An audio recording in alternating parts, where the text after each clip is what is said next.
1 साल में दुगना पा सकते हो, आप 2 साल के अंदर भी दुगना पा सकते हो, आप 3 साल के अंदर भी 3 गुना के आसपास तक पा सकते हो। जेडी की क्या प्लानिंग है, किस साइड के अंदर कितना कॉमर्शियल जोन है, किस साइड के अंदर कितना इंडस्ट्रियल जोन है, कौन से एरिया के अंदर अभी तक भी ग्रीन जोन है, ये आज दिन तक 95% लोगों को पता ही नहीं है। सिर्फ या तो बिल्डर्स को पता है, या फिर जेडी को पता है, या फिर जो ब्रोकर्स है उनको पता है, या फिर जो रेरा के रजिस्टर्ड जो एजेंट्स है। अब इसके अंदर 65% एरिया, यानी 10,000 बीघा का 65% एरिया, या फिर मैं बात करूं 1650 हेक्टेयर जमीन जो है वो रेजिडेंशियल रखी गई है। तो मैं आपको बता दूं, इस एरिया के अंदर अगर आप रेजिडेंशियल कोई प्रॉपर्टी प्लान कर रहे हो, है ना, तो वो 13,000 से लेकर 25,000 रुपए गज के बीच के हिसाब से आपको वहां पर मिल जाएगी।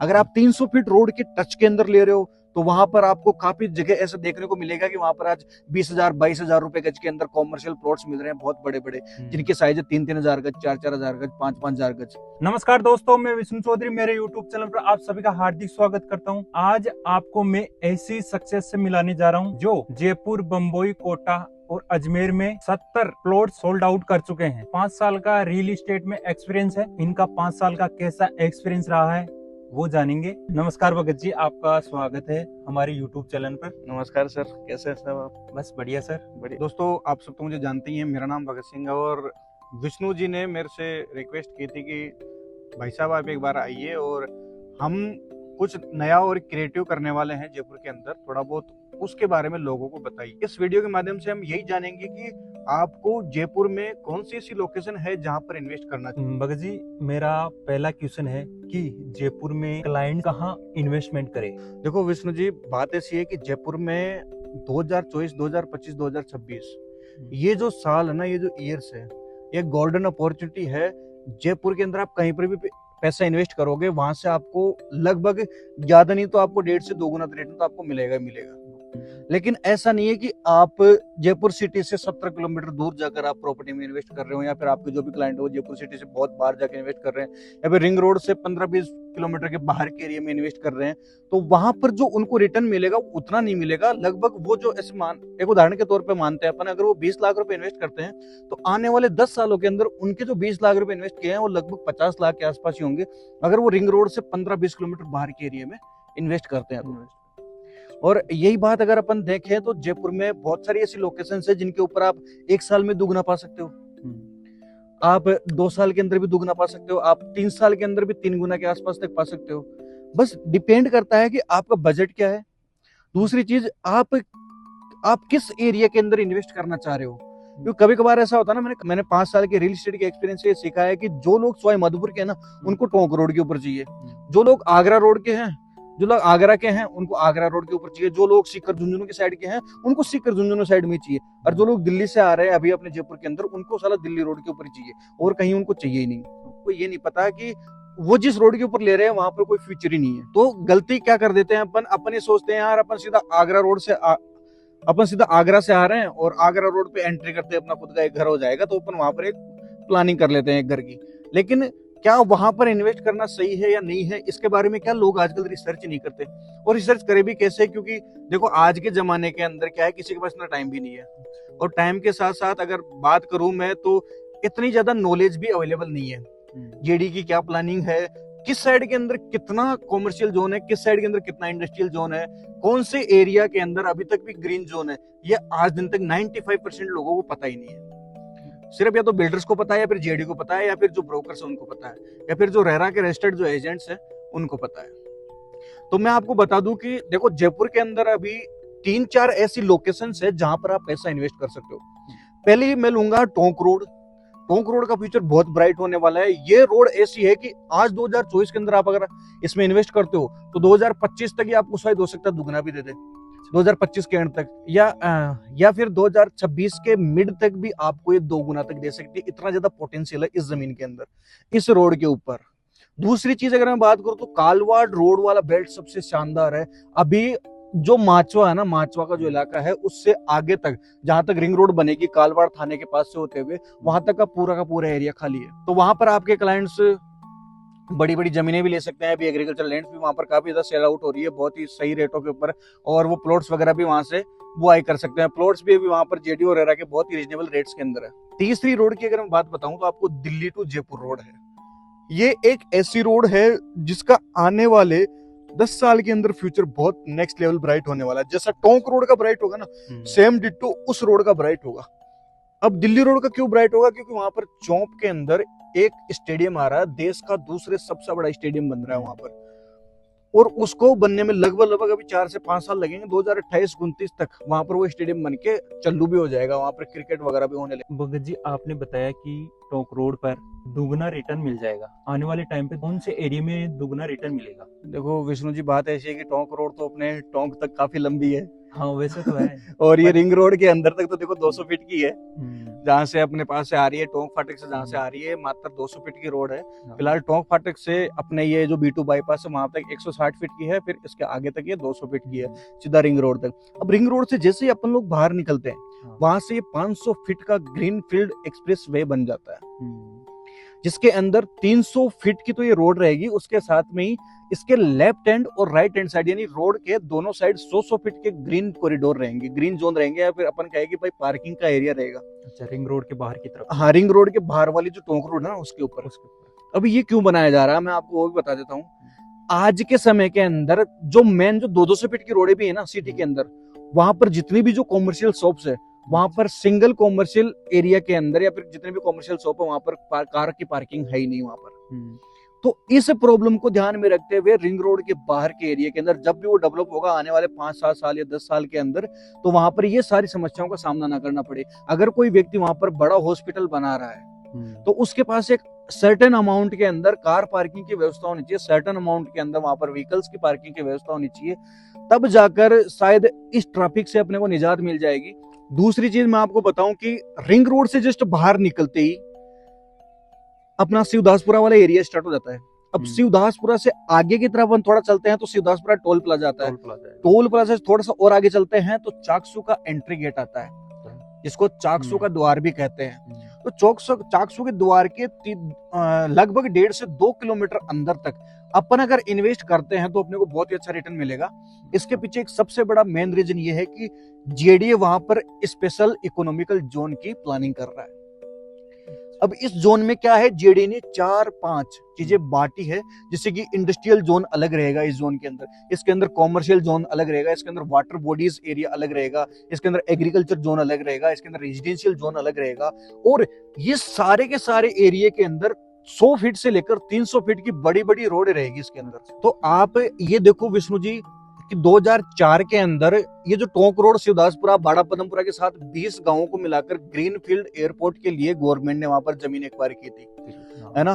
तो उसके बाद में क्या हुआ, केंद्र सरकार से अनुमति नहीं मिली वहां पर, देखो वो एयरपोर्ट वगैरह बनाने की। तो 2011 का जो मास्टर प्लान बना ना, जो 2025 तक का है, इस मैप के अंदर स्पेशल एरिया के नाम से इंडिकेट किया हुआ है। और 2020 के अंदर जब शांति धारीवाल जी की कैबिनेट मीटिंग हुई थी, उसके पहले जेडी ने क्या है कि ऑलरेडी वहां पर और शिवदासपुरा बाड़ा पदमपुरा के अंदर 500 हेक्टेयर जमीन और एक्वायर कर ली थी और लगभग 2500 हेक्टेयर जमीन कर ली थी, जो फिर 2020 के अंदर शांति धारीवाल जी कैबिनेट मीटिंग के अंदर इस प्रस्ताव को वहां पर जेडी ने सौंपा था उनको। और शांति धारीवाल जी ने, जो कि अपने यूडीएच मंत्री है, उन्होंने इस प्रस्ताव को हरी झंडी दिखा दी थी। मतलब कि यहाँ पर अब आने वाले समय के अंदर स्पेशल इकोनॉमिकल जोन बनेगा। एयरपोर्ट तो देखो रद्द हो ही गया, उसके बाद में सेकंड ऑप्शन यही बचता है, क्योंकि ऑलरेडी वहां पर जेडी की ऑलरेडी 3 से 4 वहां पर टाउनशिप्स कट भी चुकी थी, जिनका नाम देखो याद तो नहीं है, लेकिन हाँ अपन आपके दर्शकों को इस वीडियो के डिस्क्रिप्शन के अंदर जरूर बता देंगे। दूसरी चीज मैं आपको बताऊं कि इसका जो 2500 हेक्टेयर का जो एरिया है ना टोटल, ये लगभग 10,000 बीघा के आसपास का बैठता है। अब इसके अंदर 65% एरिया यानी 10,000 बीघा का 65% एरिया, या फिर मैं बात करूं 1650 हेक्टेयर जमीन जो है वो रेजिडेंशियल रखी गई है। अब रेजिडेंशियल क्यों रखी गई है, क्योंकि गवर्नमेंट की यहाँ पर 1100-1200 कॉलोनियां बसाने की प्लानिंग है। जो जेडीए की जो प्लानिंग है वो यहाँ पर 1100-1200 कॉलोनियां बसाने की प्लानिंग है, और सारी की सारी वेल मेंटेन और बहुत ही शानदार तरीके से डेवलप की हुई होगी, जिनमें से कुछ टाउनशिप जेडीए खुद बसाएगा और कुछ टाउनशिप जो अपने प्राइवेट बिल्डर्स है वो खुद बसाएंगे। आपने देखा होगा कि इस एरिया के अंदर अगर कोई भी सोसाइटी पट्टे के आज की डेट में टाउनशिप लॉन्च होती है ना, अगर कोई करने की गलती भी करता है ना, तो उसके टाउनशिप के ऊपर तुरंत स्टे लगा दिया जाता है। ये क्यों लगाया जाता है? क्योंकि जब एशिया की सबसे बड़ी पृथ्वीराज नगर कॉलोनी जब बसा रहा था जेडीए, तब उसके अंदर क्या काफी सारे प्राइवेट बिल्डर्स घुस गए थे। तब जेडीए ने ऐसे देखा था कि भाई यहाँ पर क्या ही इनको बाहर निकालेंगे, अब बस गए। लेकिन अभी क्या है, जेडीए उस वाले एरिया के अंदर प्राइवेट बिल्डर्स जो सोसाइटी पट्टे में लेके आ रहे हैं ना जमीनें, उनको एंटरटेन ही नहीं कर रहा।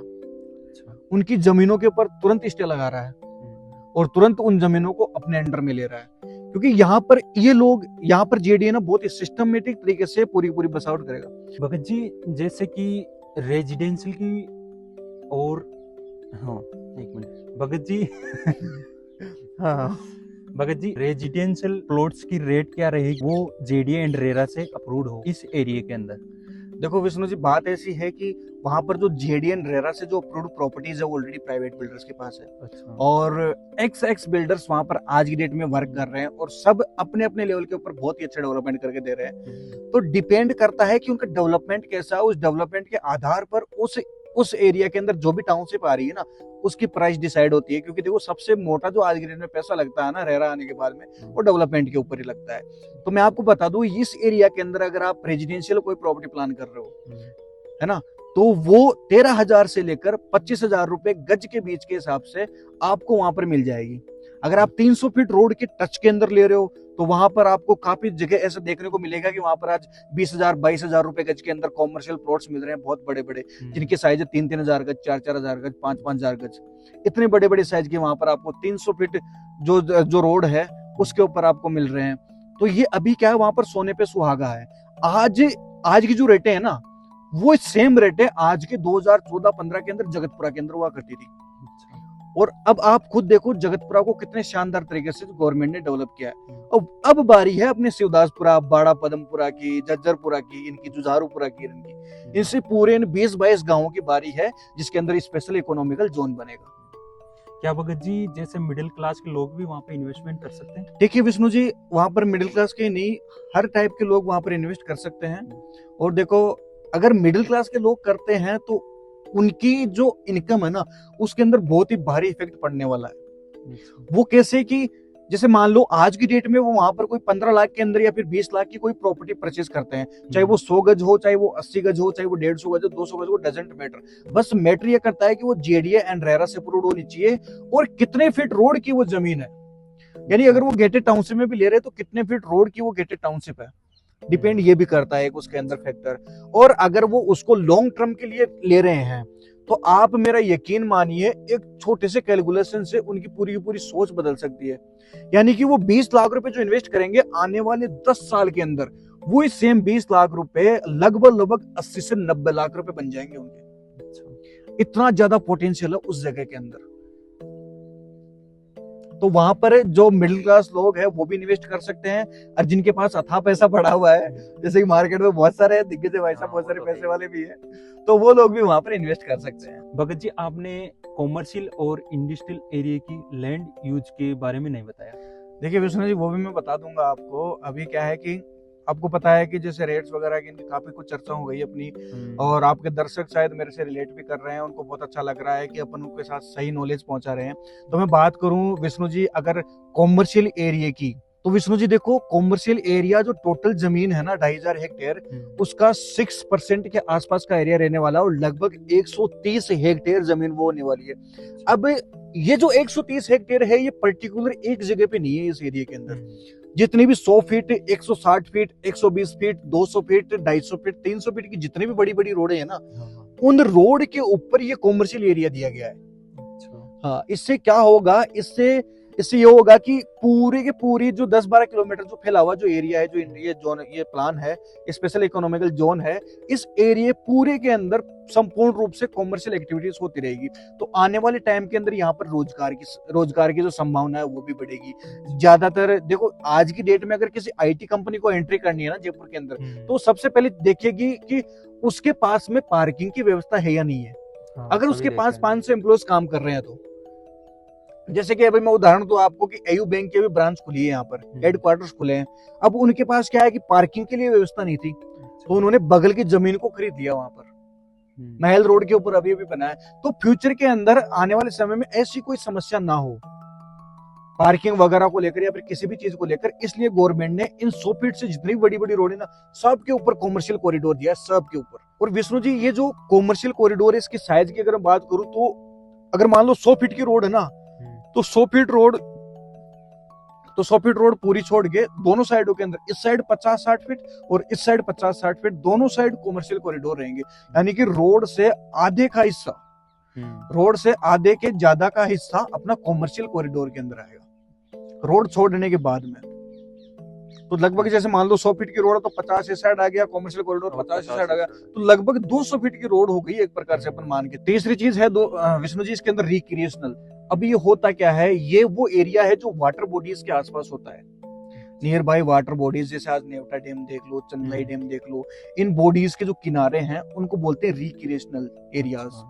तो ये भी रिजर्व रखा गया है जेडीए के द्वारा। इसकी भी पूरी प्लानिंग है कि आने वाले टाइम के अंदर इसको भी एक हब बनाया जाए, टूरिज्म हब बनाया जाए इस एरिया को भी।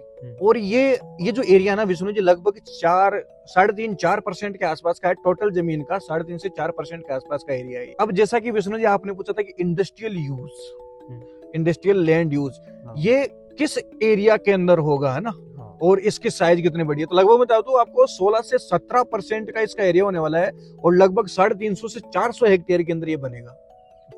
अब काफी लोग एक चीज से कंफ्यूज होते हैं कि जो इंडस्ट्रियल एरिया का जैसे अपन नाम लेते हैं तो वो सोचते हैं यार यहाँ पर तो बड़ी बड़ी फैक्ट्रीज वगैरह आएगी, बहुत ज्यादा प्रदूषण होगा और भी बहुत सारी समस्याएं आएगी कल को।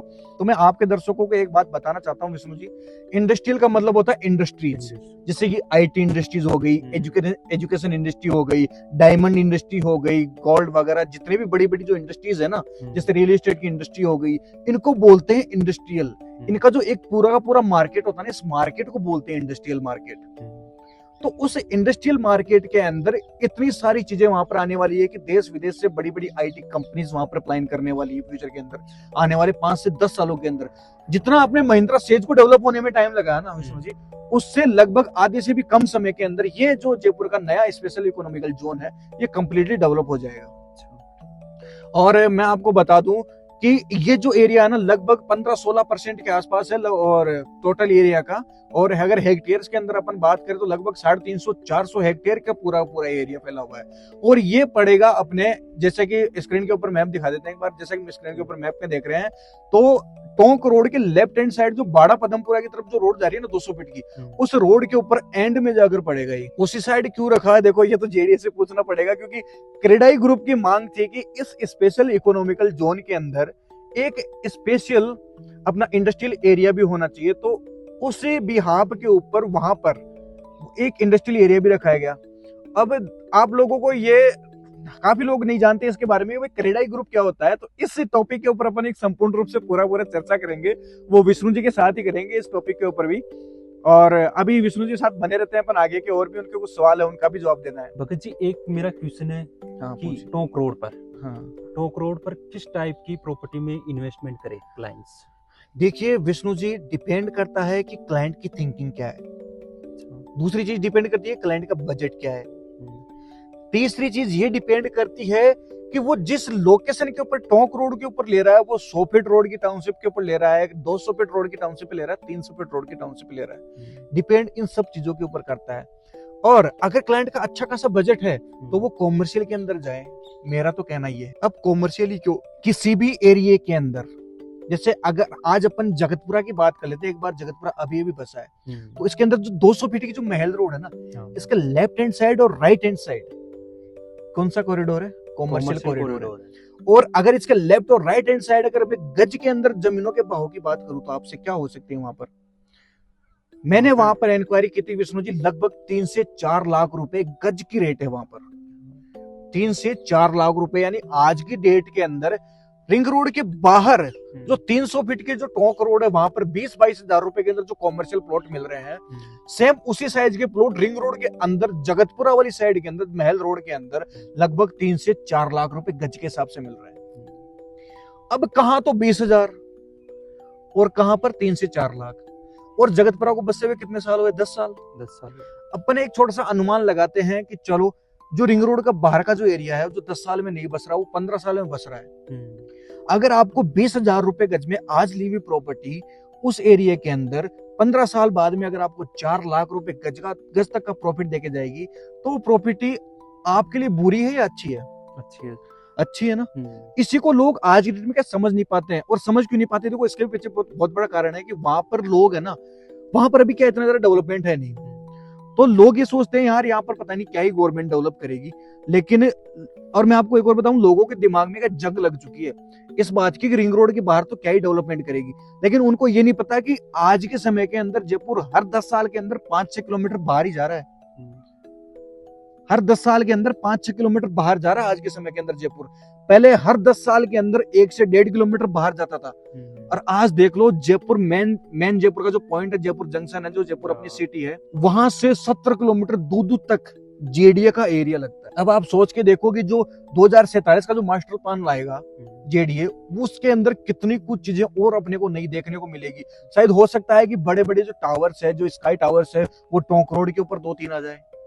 हो सकता है कि अजमेर रोड के ऊपर 2-3 वैसे टावर्स आ जाए। काफी कुछ चीजें, काफी कुछ बदलने वाली। तो मेरा कहने का मतलब तो यही है कि अगर अगले के पास बजट है और वो कॉमर्शियल प्लॉट लेना चाहता है, तो उसको डेफिनेटली कॉमर्शियल प्लॉट के अंदर ही जाना चाहिए। बाकी देखो, आप रेजिडेंशियल प्लॉट भी प्लान कर सकते हो, लेकिन जहां पर आपको 5 से 10 साल बाद में, जहां पर आपको लाख रुपए 20,000 के जो आपके 3 से 4 लाख रुपए बनेंगे, वो रेजिडेंशियल के अंदर आपके लगभग 20,000 के, मैं आपको मान के चलूं, लगभग लाख रुपए के से नीचे बनेंगे। तो आपका कहने का मतलब है कि ज्यादा कॉमर्शियल में रिटर्न मिलेगा। हाँ, सबसे ज्यादा देखो कॉमर्शियल में रिटर्न मिलता है। पूरे जयपुर को उठा दो, पूरे जयपुर को छोड़ा, अभी मैं मुंबई में भी काम करता हूँ, वहां पर आप कॉमर्शियल की रेट देख लो और वहां पर आप रेजिडेंशियल की रेट देख लो, दोनों में दिन रात का अंतर है। और भगत जी, एक सवाल और है मेरे से, स्पेशल इकोनॉमिक जोन के अलावा और क्या क्या प्लानिंग और क्या क्या प्लानिंग हो सकती है गवर्नमेंट की टोंक रोड के ऊपर? तो मैं आपको बता दूं, देखो टोंक रोड के ऊपर एक ISBT बस स्टैंड बन रहा है। कहाँ पर बनेगा? ये शिवदासपुरा स्टैंड के जस्ट पास के अंदर बन रहा है, यानी रिंग रोड से बाहर निकलते ही बन रहा है ये।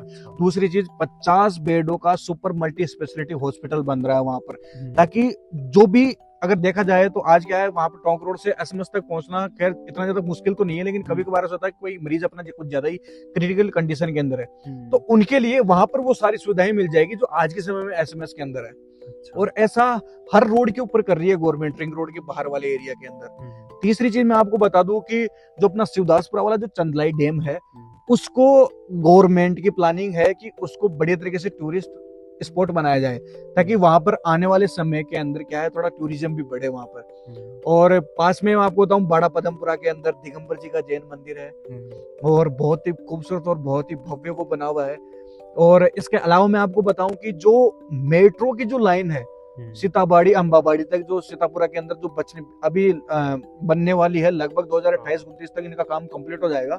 2025 के एंड के अंदर इनका काम शुरू हो जाएगा, लगभग 2025 के मीडिया एंड के अंदर इनका काम शुरू हो जाएगा, और लगभग 2028-29 या मैक्सिमम आप मान के चलो कि 2030 तक ये वहां पर बन तक तैयार हो जाएगी।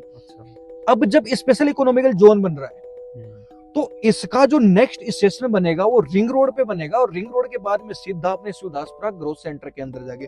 अच्छा, शिवदासपुरा ग्रोथ सेंटर 7 किलोमीटर लंबा है, इसे टोंक रोड से ईस्ट दिशा के अंदर 7 किलोमीटर लंबा है, तो इसमें भी कम से कम 4 स्टेशन वहां पर बनेंगे इस मेट्रो के प्रोजेक्ट के।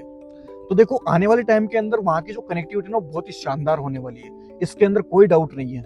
चलो भगत जी, काफी चीजें बताई स्पेशल इकोनॉमिक जोन के बारे में। हाँ, तो मेरा एक सवाल है कि economic zone, special economic zone बनने के बाद में कैसा दिखेगा?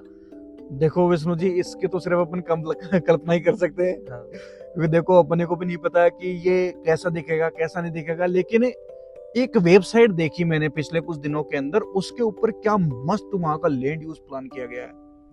उसके अंदर 300 फीट जो रोड है उसको क्या मस्त तरीके से डिजाइन किया गया है। उसके अंदर जो 100 फीट की जो रोड है, उसका जो कॉमर्शियल एरिया है या फिर जो इंडस्ट्रियल एरिया वहां पर डेवलप होने वाला है, उसको किस टाइप से यूटिलाइज किया गया है, और जो वहां का जो रेजिडेंशियल एरिया है, इसके अंदर क्या क्या सुविधाएं हैं, किस टाइप के इधर घर बनेंगे, इनका एक 3D मॉडल बना हुआ है एक वेबसाइट के ऊपर। तो वो देखो, अभी नाम तो मुझे याद नहीं है, CPET कुछ ऐसे करके यूनिवर्सिटी है, तो वो हम आपके दर्शकों को दिखाने के लिए अपना जो डिस्क्रिप्शन है उसके उसके अंदर दे देंगे। तो उनको क्या है, थोड़ा समझ में आ जाएगा, थोड़ा क्या अंग्रेजी टाइप के अंदर। देखो उसके अंदर तो मेरे को इतनी ज्यादा अंग्रेजी आती नहीं है, और जहां तक मुझे लगता है शायद आपको आती हो और आप अच्छे से समझ पाओ एक बार उसको। विष्णु जी, आज का सेशन मुझे लगता है बहुत ही ज्यादा एनर्जेटिक था, और काफी लोगों को शायद आज का ये अपना जो अपनी वार्तालाप हुई है वो काफी लोगों को पसंद भी आई है। और डेफिनेटली देखना, इसके ऊपर बहुत सारे कमेंट्स भी करेंगे कि उनकी इस रोड के ऊपर भी वीडियो बनाओ, उनकी इस रोड के ऊपर वीडियो बनाओ। तो ऐसा आप एक काम करते हैं विष्णु जी, अपन दोनों मिलके कि अब हर रोड के ऊपर एक एक वीडियो बनाते हैं, ताकि लोगों के अंदर अपन अवेयरनेस फैला सके किस चीज को लेकर कि वो प्रॉपर्टी में किस किस लोकेशन के अंदर इन्वेस्ट करें, उस चीज को लेकर।